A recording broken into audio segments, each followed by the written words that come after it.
सर्वतोपणिपादं तत् सर्वतोक्षिशिरोमुखं सर्वतः श्रुतिमल्लोके सर्वमावृत्य तिष्ठति।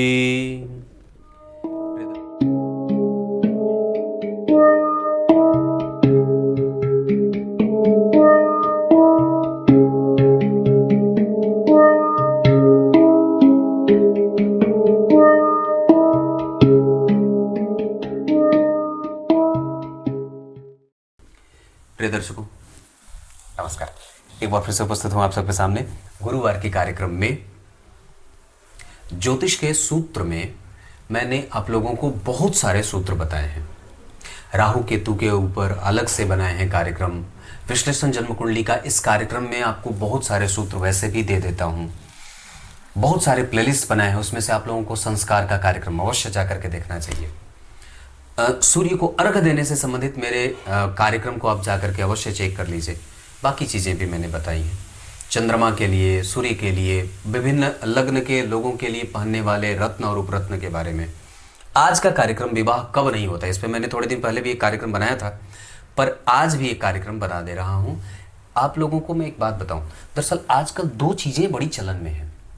एक, स्वतंत्र रहूँ, विवाह ना करूँ, खूब घूमूं और जीवन का सुख भोगूं।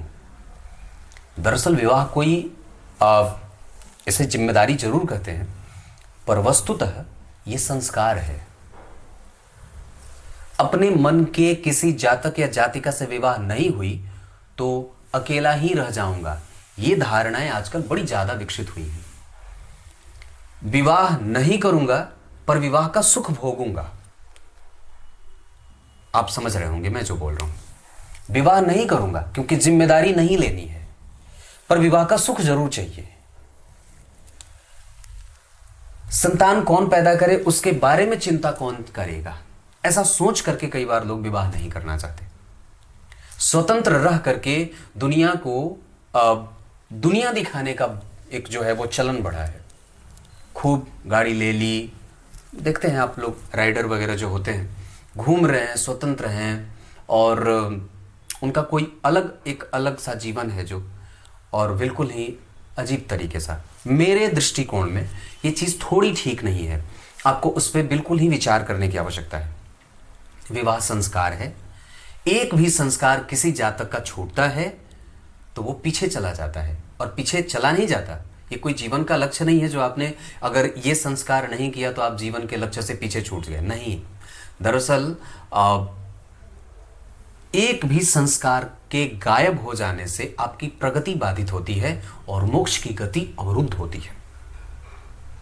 जीवन वही श्रेष्ठ होता है, मैंने कार्यक्रम में बात कही थी, जीवन वही श्रेष्ठ होता है जो वापस जीवन देने का कोई कारण न बने, और मृत्यु वही श्रेष्ठ है जो वापस से मृत्यु का दर्शन न कराए। मर गए मतलब मर गए, जी लिया मतलब जी लिया, वापस जीना ना पड़े, ये बात है। तो जब तक आप संस्कार से युक्त नहीं होंगे तब तक विवाह, और जब तक आप संस्कार से युक्त नहीं होंगे तब तक आपका जीवन अधूरा है। आइए शुरू करते हैं आज का कार्यक्रम। कहीं नहीं जाना है। विवाह कब नहीं होता में पहला सूत्र है, सप्तम भाव के अधिपति जो भी आपकी कुंडली में बनते हैं, अगर 12वें, 8वें और 6वें बैठे हों और किसी पापक ग्रह के साथ, शनि, मंगल, राहु, केतु के साथ बैठे हो तो विवाह नहीं होता। ये पहला सिद्धांत। मैंने क्या बात बताई कि सप्तम भाव के अधिपति 12वें, 8वें और 6वें हो और किसी पापक ग्रह के साथ, शनि, मंगल, राहु, केतु के साथ हो तो विवाह होने में मशक्कत नहीं, दिक्कत होती है, और कई बार विवाह नहीं भी होता है। इसी का दूसरा सिद्धांत मैं आपको बताऊं, ध्यान से समझिएगा। कोई भी व्यक्ति के जीवन में जो उसके विचार चल रहे होते हैं, जो भी आप सोचते हैं, जैसे किसी ने धर्म विरुद्ध कोई बात बोल दी और किसी ने धर्म के विरुद्ध जाकर के कोई काम कर दिया, कोई व्यक्ति जो धर्म को बिल्कुल भी ना मानता हो, कोई व्यक्ति अपने संस्कार और अपने परंपराओं में विश्वास ना करता हो, कोई व्यक्ति अपने पूर्वजों पे विश्वास ना करता हो।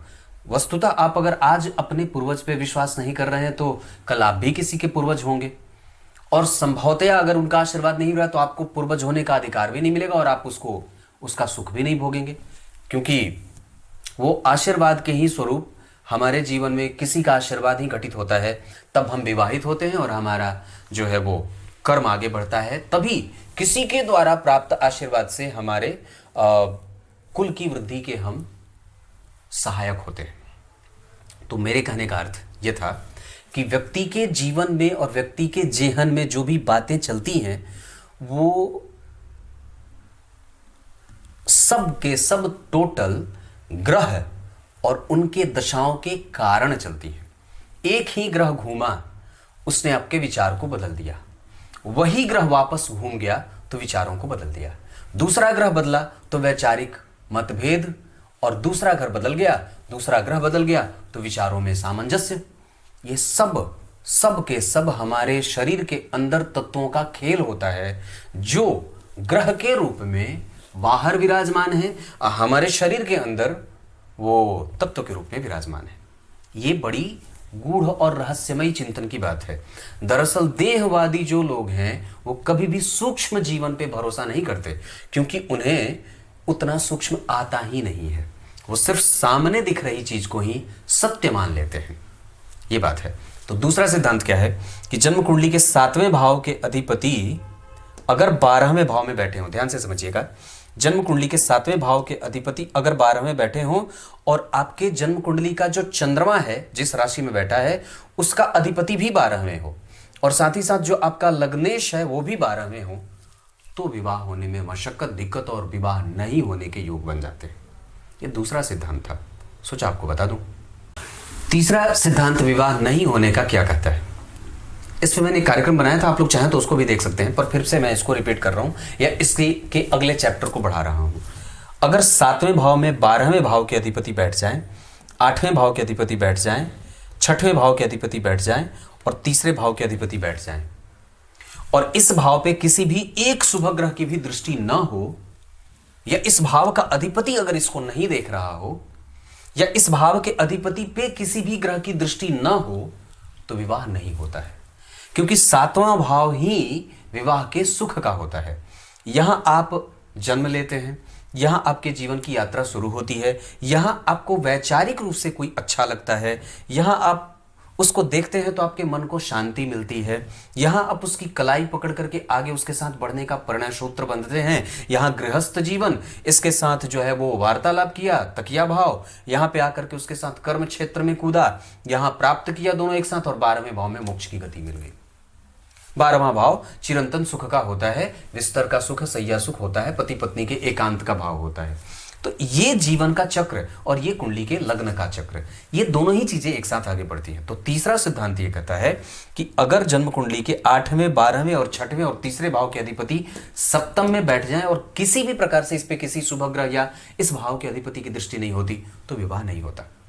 चौथा और आखिरी सिद्धांत जो बड़ा ही घटित होते मैंने भी देखा है, अगर सप्तम भाव में कोई भी एक ग्रह नीच का बैठ जाए, कोई भी एक ग्रह, चाहे कोई भी नवग्रहों में से कोई भी ग्रह, चाहे राहु ही 8 नंबर की राशि में क्यों ना बैठ जाए, मंगल ही 4 नंबर की राशि में क्यों ना बैठ जाए, यहाँ पे सूर्य ही तुला के क्यों ना बैठ जाए, शुक्र ही 6 नंबर में क्यों ना बैठ जाए, या नवांश कुंडली में भी ये सूत्र लागू हो कि सप्तम भाव में अगर एक ग्रह नीच का बैठा हो, कोई भी ग्रह नीच का बैठा जाए, बाद में अगर उसका नीच भंग भी हो जाए तो भी विवाह नहीं होता है। हाँ, चाओ बोल दिया।